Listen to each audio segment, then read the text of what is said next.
Date लगाओ आज की।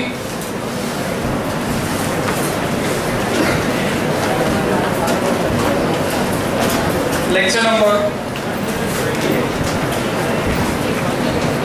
28। कल ये चैप्टर खत्म हो जाएगा। तो लास्ट टाइम पे जो तुमने पढ़ा था, तुमने लिखा था व्हीटस्टोन ब्रिज के बारे में।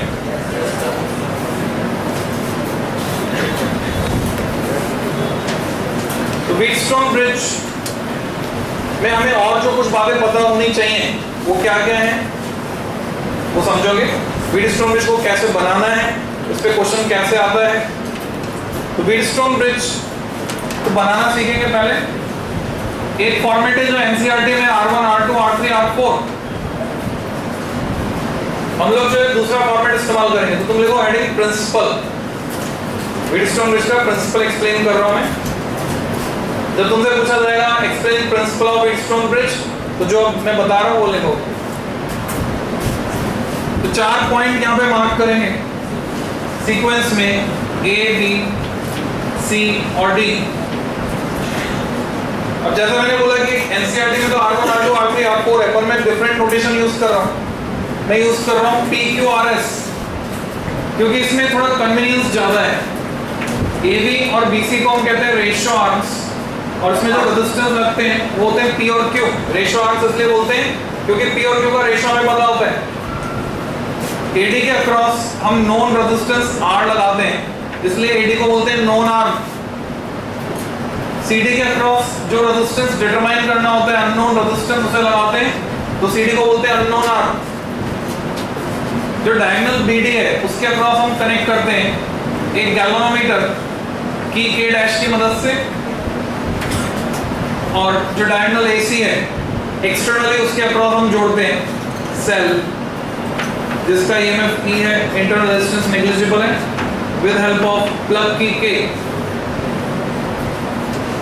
तो ये सर्किट बन गया व्हीटस्टोन ब्रिज का। इसकी मदद से अननोन रेजिस्टेंस कैसे निकालते हैं, क्या इसका वर्किंग प्रिंसिपल है, वो हमें समझना है। तो हमारे कंट्रोल में जो चीजें हैं वो है P और Q का रेशियो और R की वैल्यू। तो P और Q के रेशियो को और R की वैल्यू को हम इस तरह से एडजस्ट करते हैं कि पॉइंट B का पोटेंशियल पॉइंट D के बराबर हो जाए। ऐसे सिचुएशन में ब्रांच BD में कोई करंट फ्लो नहीं होगा, और जब करंट फ्लो नहीं होगा तो व्हीटस्टोन ब्रिज में इस सिचुएशन में इसको बोलेंगे बैलेंस स्टेट में। और KVL का इस्तेमाल करके हम ये प्रूव कर सकते हैं कि एडजेसेंट साइड में लगे हुए रेजिस्टेंस का ratio P upon Q R upon S के बराबर होगा। तो जो लैंग्वेज तुम्हें लिखनी है तो लिखोगे प्रिंसिपल में डैश लगाकर, its working is based on the fact that its working is based on the fact that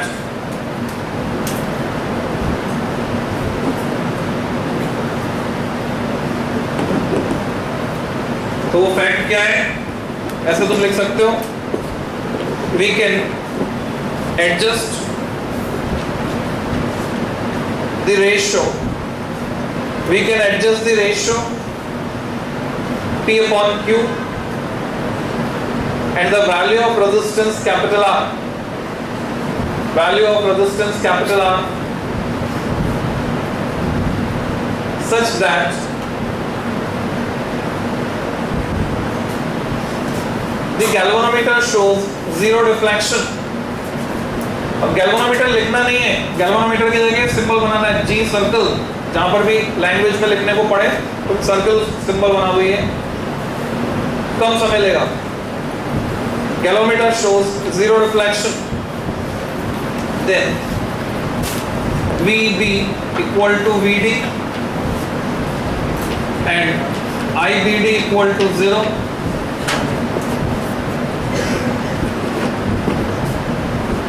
So bridge is said to be balanced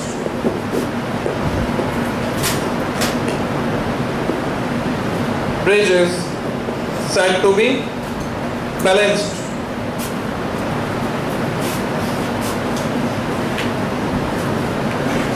and in that case the ratio of resistances in adjacent sides ratio of resistances in adjacent sides of parallelogram becomes equal. The ratio of resistances in adjacent sides of parallelogram becomes equal. That is P upon Q equal to R upon S. Block में बंद कर दोगे तो जब भी 2 number में इसका principal पूछा जाएगा, explain principle of Wheatstone bridge, तो इतना लिखना था। फिर 2 नंबर में एक क्वेश्चन और आता है ना, ये प्रिंसिपल कभी कभी 2 नंबर में, कभी कभी 1 नंबर में पूछ लेते हैं। फ्रीक्वेंसी बहुत कम है, और जो अब जो क्वेश्चन बता रहा हूं उसकी फ्रीक्वेंसी अच्छी खासी। तुमसे बोलते हैं obtain condition of balance, this is called condition of balance using KVL. तो sir adding 2 mark to obtain condition of balance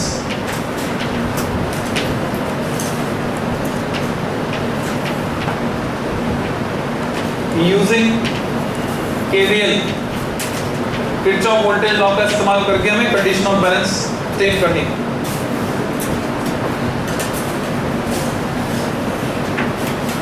same circuit use करेंगे। इसमें माना कि यहाँ से करंट चल के गई आई, तो जंक्शन ए पर जाकर 2 रास्ते मिल रहे हैं, करंट का डिवीजन होगा। सपोज इधर जाते हैं I1 और इधर मान लो I2, वैसे तो मैं I माइनस I1 मान सकता हूँ, और उससे कोई फर्क नहीं पड़ रहा, रेशियो लेकर सब कटेगा, इसलिए I2 मान लिया। हम कंसिडर कर रहे हैं balance state of the bridge, यानी यहाँ पे कोई करंट नहीं है, तो ये करंट I1 सारी की सारी ऐसे कैसे चली जाएगी इधर Q में। सिमिलरली I2 ऐसे कैसे चली जाएगी S में, और इधर वापस मिलकर ये बन जाएगी I। चलने की डायरेक्शन लूप में हम ले लेते हैं क्लॉकवाइज। 2 लूप कंसीडर करते हैं, A B D A B C D B, और इसमें लगा देते हैं KVL। तो स्ट्रेट फॉरवर्ड डेरिवेशन है, 2 नंबर अभी पक्के कर सकते हो तुम, क्योंकि एक बार देखकर भी तुम इसको कर सकते हो। तो ऑब्टेन कंडीशन ऑफ बैलेंस में तुम लिखोगे लैंग्वेज में, सेम सर्किट में तुमने मॉडिफिकेशन कर दिया होगा, डेटा दिखा दिया होगा।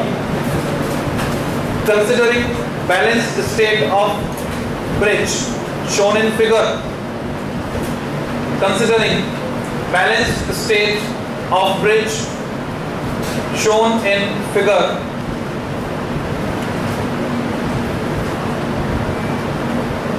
and applying KVL, considering balanced state of bridge shown in figure and applying KVL in loop A B D A, A से B तक गए, रेजिस्टेंस P है, करंट I1 है, करंट की डायरेक्शन में जा रहे हैं, so drop minus I1 P। B से D तक जाते हैं, कोई राइज या ड्रॉप नहीं, क्योंकि करंट है ही नहीं।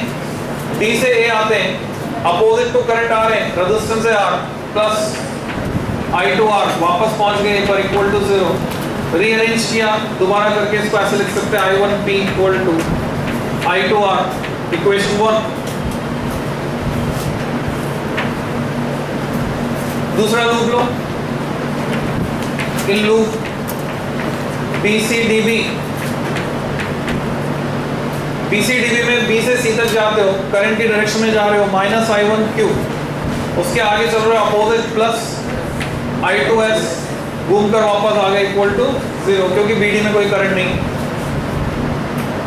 I1Q equal to I2S, equation number 2।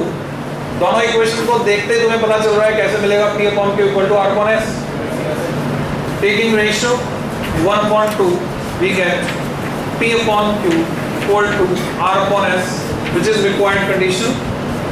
2 number इतना लिखना।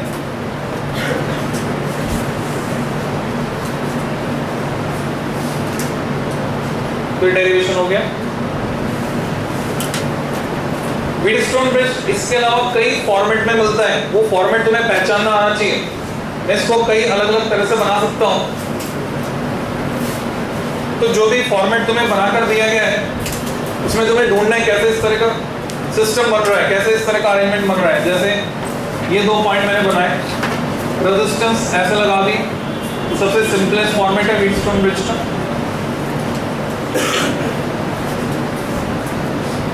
यहाँ लगेगा गैल्वेनोमीटर, तो ये टर्मिनल तुम्हें पहचानना आना चाहिए, A ये हो जाएगा P, ये हो जाएगा Q, ये हो जाएगा R और ये हो जाएगा S। तो अगर तुम यहाँ पर कोई रेजिस्टेंस लगा भी दो और ये ब्रिज बैलेंस स्टेट में है तो कोई करंट फ्लो नहीं होगी। ऐसे तुम्हें पहचानना आना चाहिए। अगर मैं रेजिस्टेंस ऐसे जोड़ देता हूं,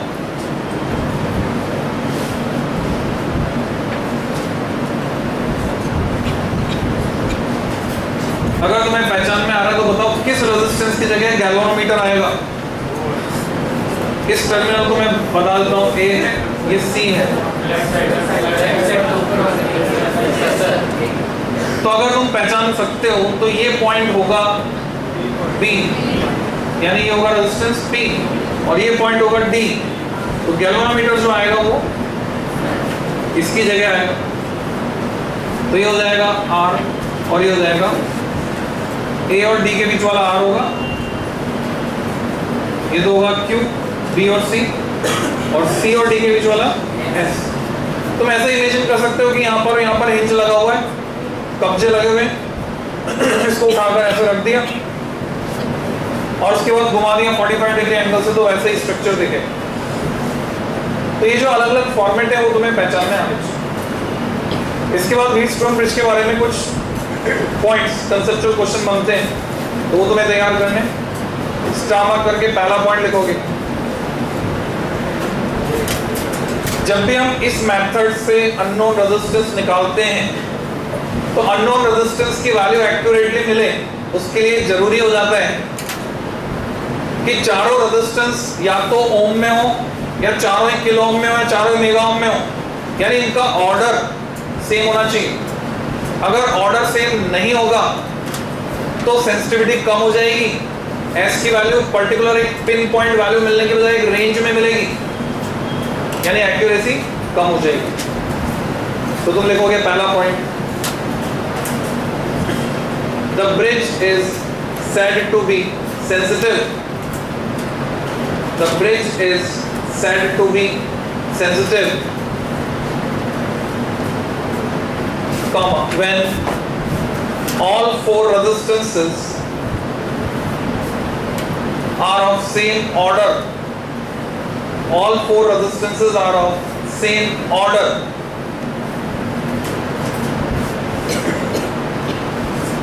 सेम ऑर्डर का मतलब है चारों या तो ओम में हो, चारों या तो किलो ओम में हो।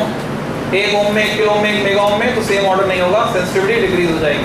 सेंसिटिविटी घटने के साथ ही एक्यूरेसी भी कम हो जाएगी। Second point, in balance state of the bridge, अगर ब्रिज बैलेंस स्टेट में है, in balance state of the bridge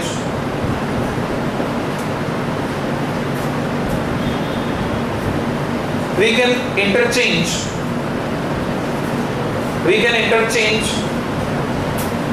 the positions of G circle and cell, galvanometer and cell। तो इसके लिए लॉजिक क्या है, अगर बैलेंस स्टेट में है तो P upon Q R upon S है, तो P upon R Q upon S के बराबर भी होगा। तो हम डायगोनल्स इंटरचेंज कर सकते हैं, यहाँ से उठाकर इसको इधर लगा दो, यहाँ से इसको उठाकर इधर लगा दो, it make no difference, bridge अब भी बैलेंस्ड रहेगा। तीसरा point, this method is unsuitable, this method is unsuitable for measurement of small resistances, for measurement of small resistances। small कितने small, ब्रैकेट में ऑर्डर बताओगे, ऑर्डर ऑफ 1 ohm। अगर इतना small resistance है 1 ohm के ऑर्डर का, तो इस मेथड से हम उसको नहीं नाप सकते। तुमसे पूछते हैं why this method is unsuitable, because, कारण पहले समझ लो फिर लिखते हैं। अभी जब हम ये नाप रहे हैं तो हमने ये माना हुआ है कि जो कनेक्टिंग वायर्स लगे हुए हैं जोड़ने के लिए तार, इनका रेजिस्टेंस नेग्लिजिबल है, जो वास्तव में 1 ohm के ऑर्डर का ही होता है। तो अगर मैं 10 ohm के ऑर्डर का रेजिस्टेंस नाप रहा हूं तब तो ठीक है, दिस इज नेग्लिजिबल, उससे कोई फर्क नहीं पड़ेगा। 100 ohm के ऑर्डर का नाप रहा हूं तो भी फर्क नहीं पड़ेगा। पर जिसे नाप रहा हूं वो खुद 1 ohm के ऑर्डर का है, स्मॉल, तो ऐसे सिचुएशन में जो कनेक्टिंग वायर का रेजिस्टेंस है वो भी मुझे शामिल करना पड़ेगा, उसको मैं नेग्लेक्ट नहीं कर सकता, जबकि उसे शामिल करना प्रैक्टिकली पॉसिबल नहीं है। इसलिए ये मेथड हो गया अनसूटेबल। तो लिखोगे because in that case we have to consider the resistances of connecting wires also,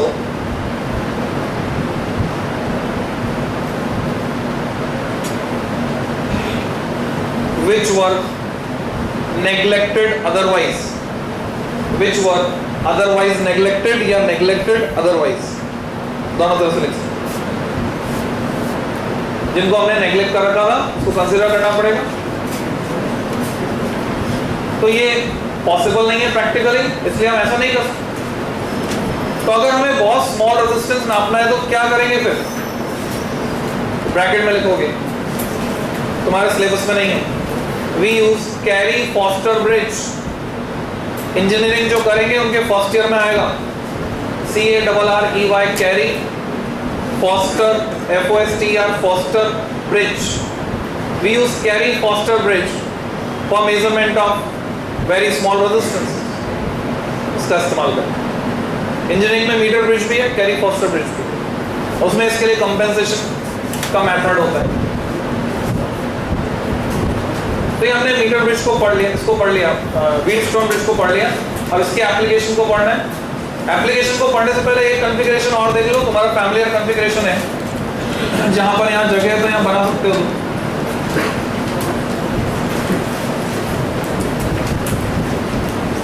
ये जो कॉन्फ़िगरेशन मैंने बनाया अब, जिसमें 5 रेजिस्टेंस तुम देख रहे हो, इसमें कौन से रेजिस्टेंस को गैल्वामीटर से रिप्लेस करोगे? यानी ये टर्मिनल होगा D, ये होगा B, ये होगा A और ये होगा C। ये बनेगा P, ये बनेगा Q, ये R और ये S। तो this is another configuration of Wheatstone. तो देखते हैं, हम पहचान सकते हैं कुछ कॉन्फ़िगरेशंस को। बाकी थोड़ी सी प्रैक्टिस चाहिए। बाहर जाके पेपर लगा हुआ हो देखोगे, पेपर शायद लगा हुआ है या कोई रिवीजन शीट, उसमें भी तुम्हें कॉन्फ़िगरेशन मिलेंगे कुछ जो इससे डिफरेंट होंगे, जिसमें तुम्हें व्हीटस्टोन ब्रिज को पहचानना पड़ेगा। कुछ नई रिवीजन शीट मैंने लगा दी है, प्रैक्टिस शीट भी लगा दी, देख लेना। और नए क्वेश्चन पेपर भी तुम्हें मिल जाएंगे जब टेस्ट दोगे। तो ये इसकी एप्लीकेशन पढ़ेंगे। सम हेडिंग एप्लीकेशन। 2 एप्लीकेशन है जिसमें से सिर्फ एक सिलेबस में metre bridge. Post office box जो है हमारे सिलेबस में नहीं है, ना बोर्ड के सिलेबस में, ना मेंस के सिलेबस में, सिर्फ एडवांस के सिलेबस में। तो पोस्ट ऑफिस बॉक्स अगर कोई पढ़ना चाहता है तो वीडियो देख सकता है मेरा, उसमें पूरी फाइन डिटेल्स मैंने बताई है, लैब में अवेलेबल है, नेट पर भी अपलोडेड है। तो हेडिंग मीटर ब्रिज, ब्रैकेट में उसका दूसरा नाम स्लाइड वायर ब्रिज। जो एप्लीकेशन है उसमें इसको मीटर ब्रिज तो कहते ही हैं, क्योंकि 1 मीटर लंबा तार इस्तेमाल करते हैं, कॉन्स्टेंटन का बना हुआ, एलॉय का वायर, कॉन्स्टेंटन एलॉय का, जिसमें स्पेशल कैरेक्टरिस्टिक उनसे पूछते हैं क्या विशेष गुण होते हैं इस तार में। अल्फा नेग्लिजिबल होता है, यानी temperature coefficient of resistance negligible, तो इसका रेजिस्टेंस टेम्परेचर पर डिपेंड नहीं करता। और दूसरी विशेष बात, हाई रेजिस्टिविटी, जिससे इसका रेजिस्टेंस भी ज्यादा होता है, उसे यूज करते हैं। 1 मीटर लंबा इसलिए मीटर ब्रिज। और स्लाइड वायर ब्रिज क्यों बोलते हैं अभी समझेंगे। स्लाइड वायर ब्रिज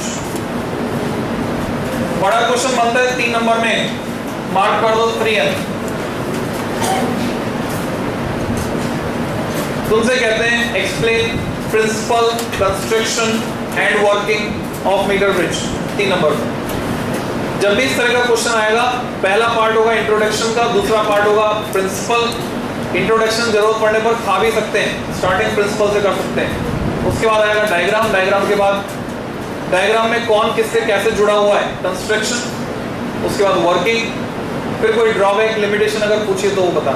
ये सीक्वेंस रहता है। तो लिखोगे इट इज ए डिवाइस,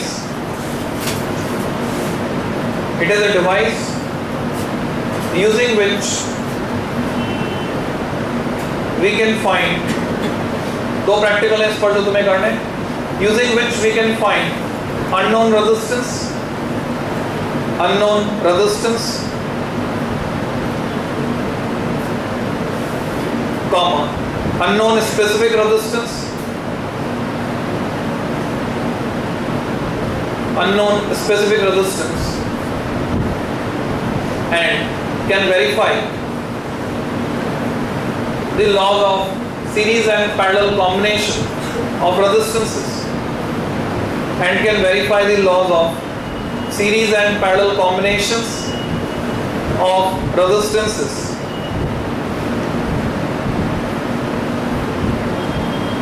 तो इसका इंट्रोडक्शन हो गया, जिसको तुम स्किप कर सकते हो 3 नंबर में, ये नहीं लिखोगे तब भी 3 नंबर मिलेंगे। सबहेडिंग प्रिंसिपल, प्रिंसिपल में एक ही लाइन लिखनी है। It is based on principle of WS bridge, it is based on principle of Wheatstone's bridge, short में WS ब्रिज। उसके बाद इसका डायग्राम बनाना तुमको, लैब में जाकर एप्रेटस देख सकते हो कैसा दिखता है। इसमें 3 मेटल की स्ट्रिप्स होती हैं। मेटल के स्ट्रिप्स इसलिए इस्तेमाल करते हैं, पूछा जाता है तुमसे, जिससे कि उसका रेजिस्टेंस कम से कम हो। तो तुम्हें बनानी है एक आई शेप की स्ट्रिप, किनारे पर 2 एल शेप की स्ट्रिप,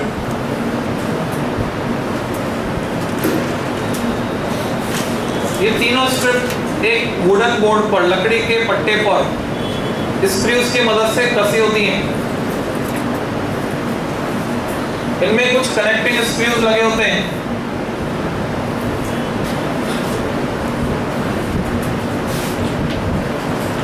कंपोनेंट्स को जोड़ने के लिए, कनेक्शंस बनाने के लिए। यहाँ पर एक वायर स्ट्रेच्ड होता है, इस टर्मिनल से लेकर इस टर्मिनल तक कांस्टेंट का 1 मीटर लंबा तार, और उस तार के साथ साथ एक मीटर स्केल भी लगा होता है, जिससे उस तार पर लंबाई को पढ़ा जा सके।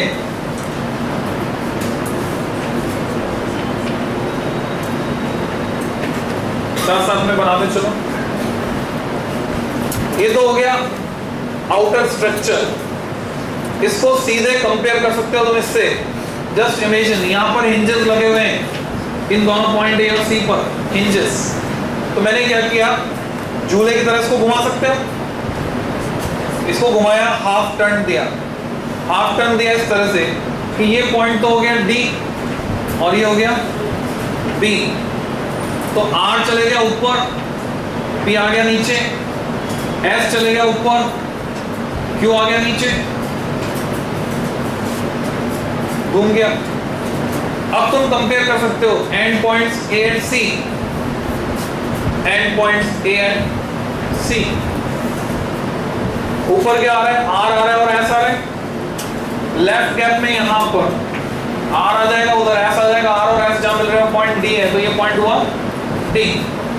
ए और डी के बीच में रेजिस्टेंस इंट्रोड्यूस करने के लिए हम यूज करते हैं special device, resistance box. Resistance box में अलग अलग वैल्यू के रेजिस्टेंसेस अवेलेबल होते हैं। एक एक ओम की स्टेप में हम अपनी मर्जी के हिसाब से उसमें रेजिस्टेंस इंट्रोड्यूस कर सकते हैं। कितना इंट्रोड्यूस करना चाहिए, ऐसा रेजिस्टेंस लेना चाहिए हमारा अंदाजा जो हो कि ये अननोन रेजिस्टेंस जैसे हम यहाँ लगा रहे हैं इसको राइट गैप में, ये जिस ऑर्डर का है ये भी उसी ऑर्डर का होना चाहिए। अगर ये 10 ओम के ऑर्डर का है तो ये 10 ओम, ये 100 ओम के ऑर्डर का है तो ये भी 100, तब एक्यूरेसी ज्यादा मिलेगी। वायर एसी का रेजिस्टेंस लगभग 10 ओम के ऑर्डर का होता है पूरे वायर का। तो जनरली इससे हम 2, 3, 5 ओम तक का रेजिस्टेंस नापते हैं। ये रेजिस्टेंस जो प्रैक्टिकल लैब में मिलेगा 2 से लेकर 5 ओम के बीच होगा। डी पर क्या जुड़ रहा है, गैल्वेनोमीटर हमने जोड़ दिया। डी पर गैल्वेनोमीटर, गैल्वेनोमीटर का दूसरा एंड वहां पर की के डैश से बी पे जुड़ रहा है। यहाँ पर हम जोड़ते हैं स्पेशल टाइप ऑफ की होती है, इसको बोलते हैं जॉकी। जॉकी दिखने में पेंसिल जैसी होती है, आगे नाइफ एज होती है, जिसको हम वायर पर स्लाइड कर सकते हैं। उस नाइफ एज में ग्रूव कटे होते हैं, ध्यान से देखोगे तो खांचे बने होंगे। जैसे पटरी पर रेल चलती है वैसे तुम जॉकी को इस पे स्लाइड कर सकते हो, इसलिए इसका नाम पड़ा स्लाइड वायर ब्रिज। पर तुम्हें हल्के हाथ से स्लाइड करना होता है, गड़ा कर अगर स्लाइड किया तो इसका area of cross section change हो जाएगा, घिस जाएगा तार, और वो रिक्वायर्ड नहीं है। तो हमने इसको जॉकी से कनेक्ट करके ऐसा पॉइंट हम इस वायर पे ढूंढते हैं जहां पर जॉकी जे को टच कराने पर ब्रिज बैलेंस हो जाए। जॉकी जे को स्लाइड करोगे तो ये पॉइंट बी आएगा, ए बी के बीच जो रेजिस्टेंस है वो पी है, बी से सी के बीच जो रेजिस्टेंस है वो क्यू है, ए से बी तक की लेंथ को हम बोलते हैं बैलेंसिंग लेंथ, इसे नाप लेते हैं एल। बची हुई लेंथ हो जाएगी 100 माइनस एल, सेंटीमीटर में अगर बात करें तो ये रेजिस्टेंस P के कॉरस्पॉन्डिंग है, Q के कॉरस्पॉन्डिंग। तो ऐसा पॉइंट हम ढूंढते हैं जे बैलेंस हो जाए, उस टाइम कोई करंट फ्लो नहीं होगी, गैल्वेनोमीटर जीरो डिफ्लेक्शन दिखाएगा। ज्यादातर बच्चे इस सर्किट में एक गलती करते हैं, बस यहां तक बनाकर छोड़ देते हैं एग्जाम। सब कुछ सही बना दिया पर नंबर नहीं मिलते, रीजन सेल लगाना भूल जाते हैं। ये कॉमन मिस्टेक है। जब तुम्हारे टेस्ट में क्वेश्चन आएगा तुम में से 25% बच्चे गलती करते हैं, तो तुम्हें ध्यान रखना है तुम्हें गलती नहीं करनी। सेल जोड़ेंगे, ए से जोड़ेंगे पॉजिटिव की के थ्रू, सी से जोड़ेंगे नेगेटिव। जितने भी बैलेंसिंग एक्सपेरिमेंट तुम पढ़ोगे, चाहे ये चाहे पोटेंशियोमीटर, हमेशा ए को बनाएंगे हायर पोटेंशियल वाला पॉइंट, पॉजिटिव जुड़ेगा ए पर। तो अभी सर्किट कंप्लीट हो गया, इसकी कंस्ट्रक्शन आएगी। कंस्ट्रक्शन जो लिखनी है ये तुम्हारा परफेक्ट होना चाहिए। कंस्ट्रक्शन एग्जाम में कॉपी में लिखोगे पर पढ़ेगा कोई भी नहीं, बस कुछ लैंग्वेज लिखी होनी चाहिए। तो आइडियली लैंग्वेज क्या होनी चाहिए मैं बता रहा हूं, पर लिखवा कुछ नहीं रहा हूं। तुम हेडिंग लगा दो कंस्ट्रक्शन, जगह छोड़ दो 4-5 लाइन अपनी मर्जी से अपने वर्ड में लिख लेना। क्या होना चाहिए मैं बता रहा हूं, पर वहां कुछ भी हो चलेगा। पिक्चर की स्टोरी लिखोगे तो भी नंबर पूरे मिलेंगे, ये गारंटी है मेरी।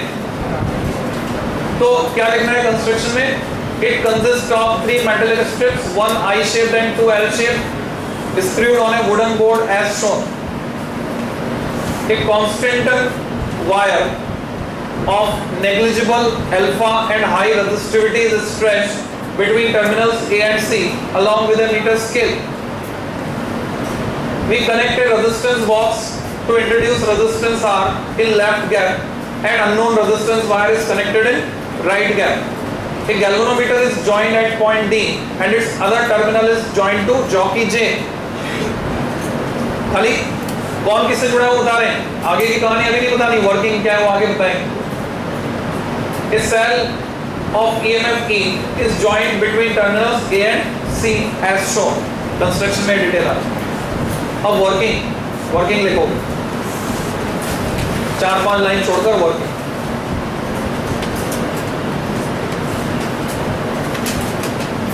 We introduce resistance capital R. We introduce resistance capital R in resistance box in RB. Resistance box का standard short form है RB. बोर्ड में लिख सकते हो RB. And then find a point B on wire AC. And then find a point B on wire AC. Such that when jockey J is made to touch,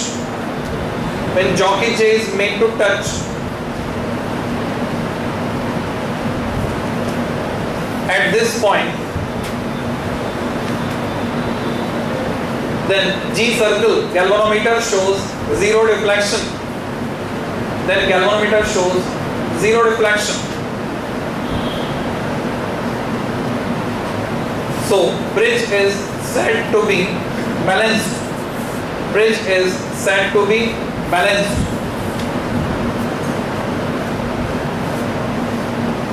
And thus we may write P upon Q equal to R upon S, or S equal to Q by P into R.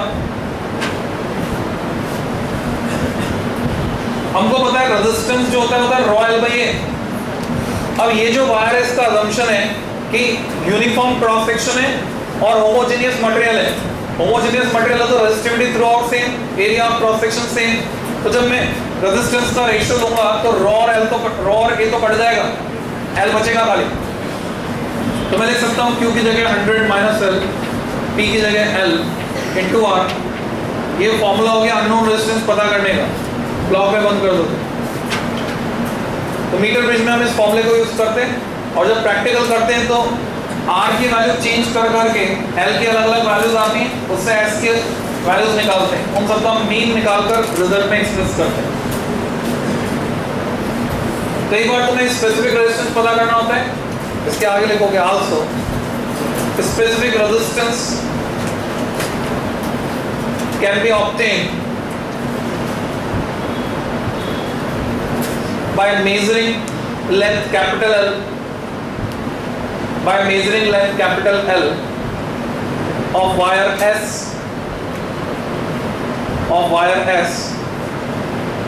and its diameter capital D.